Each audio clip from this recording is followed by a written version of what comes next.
Hello, ఈరోజు మా ఇంట్లో మార్నింగ్ బ్రేక్ఫాస్ట్ వచ్చేసి గుంత పొంగనాలు.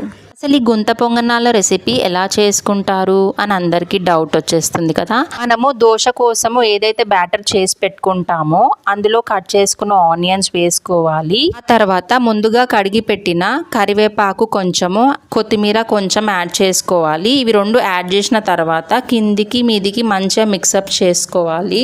మిక్స్ చేసిన తర్వాత లిటిల్ బిట్ పసుపు యాడ్ చేయండి.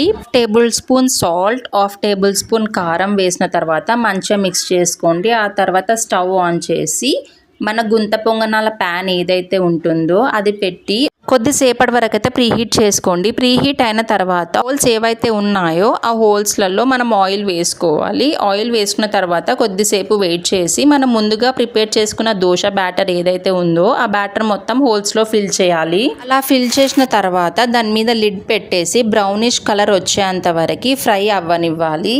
ఒక సైడ్ బ్రౌన్ కలర్ వచ్చిన తర్వాత మళ్ళీ ఒక 1 మినిట్ అలేసి ఇటువైపు కూడా బ్రౌన్ కలర్ వచ్చేంత వరకు వెయిట్ చేసి మనం సర్వ్ చేసుకుంటే టేస్టీ గుంత పొంగనాల రెసిపీ రెడీ అయిపోతుంది. పిల్లలకి ఇది మంచి బ్రేక్ఫాస్ట్ అని చెప్తాను. ఒకవేళ దోశ తినకపోతే ఇలాంటి రెసిపీ చేసి పెట్టండి, చాలా ఇష్టంగా తింటారనమాట. దీనికి మనము అల్లం చట్నీ పెట్టుకొని సర్వ్ చేసుకున్న చాలా బాగుంటుంది. If you like my breakfast please subscribe my channel. Bye.